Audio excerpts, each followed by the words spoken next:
3 raisons qui font que vous ne devriez pas vous mettre en couple actuellement.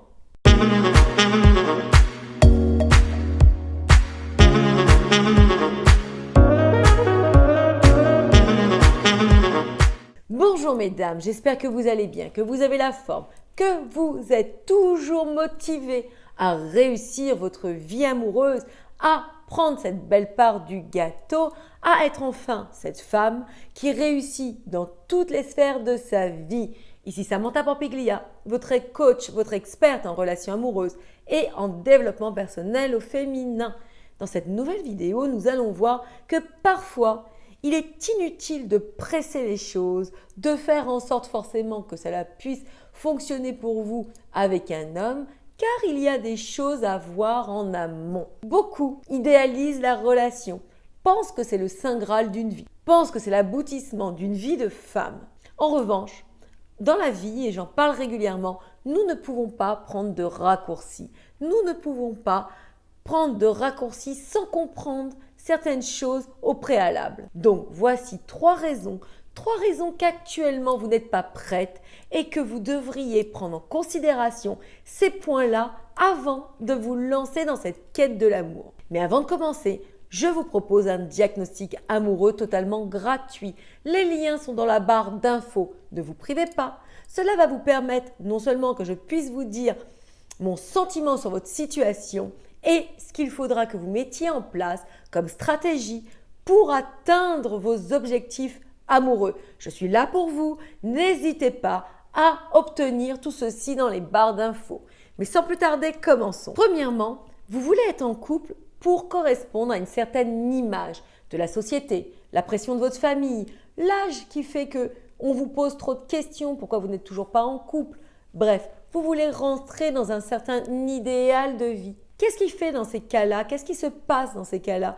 C'est que l'on va faire les choses de manière maladroite, forcée, contrainte.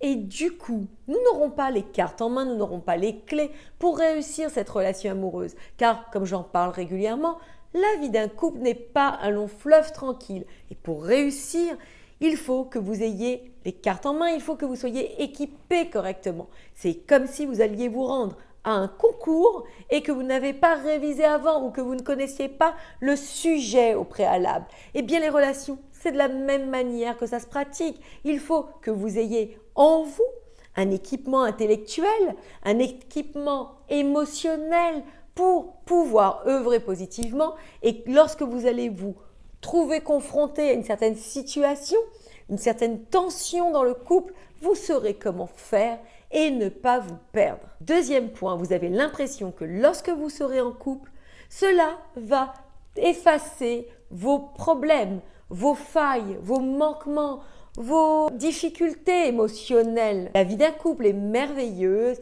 mais encore une fois, vous devez avoir un guide, vous devez avoir des cartes en main pour savoir de quelle manière vous devez faire, pour asseoir votre confiance en vous, pour pouvoir justement œuvrer positivement, avoir une certaine quiétude et ne pas être insécure, ne pas avoir des questionnements, des peurs, des angoisses qui feraient ternir la relation.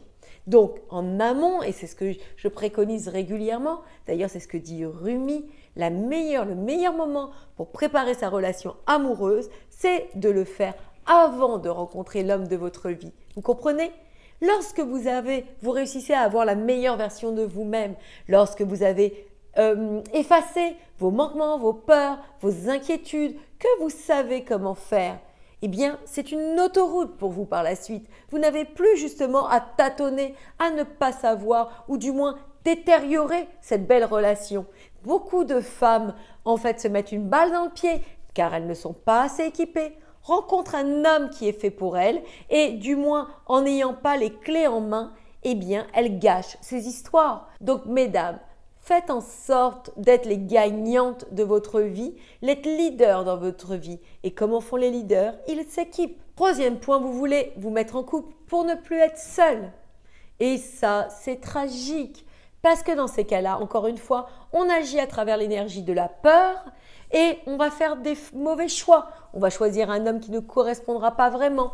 on choisira quelqu'un qui fera l'affaire. Mais en soi, ce ne sera pas l'homme de votre vie, ce ne sera pas l'homme qui vous rendra véritablement heureuse. Donc mesdames, ce sentiment de solitude peut s'effacer autrement qu'en étant avec quelqu'un. Il faut travailler différemment pour justement ne plus le ressentir, être comblé, rempli de l'intérieur et être finalement très heureuse avec vous-même. Et c'est ce bonheur que vous offrez à l'autre. En conclusion, mesdames, vous devez faire attention, être vigilante à tout ça pour pouvoir vous assurer de réussir votre relation amoureuse ou du moins de partir véritablement équipé, comme j'aime à le dire, pour avoir les cartes en main et justement pouvoir vous en servir quand il le faudra. La clé de tout ça, c'est d'apporter votre richesse, votre personnalité, tout ce que vous pouvez offrir à l'autre pour enrichir ce couple. Et non pas se servir de l'autre comme une béquille à nos failles, nos manquements, nos insécurités. J'espère que cette vidéo vous aura apporté, elle vous aura éclairé sur des points essentiels qui, avant de vous engager dans la relation, feront que vous pourrez ainsi réussir à trouver un homme qui complétera votre vie et non qui sera le tout de votre bonheur.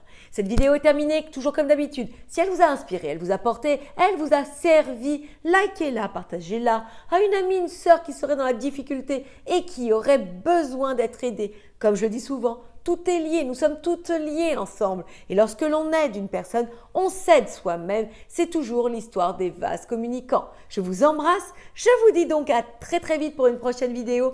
Portez-vous bien, je vous adore. Ciao!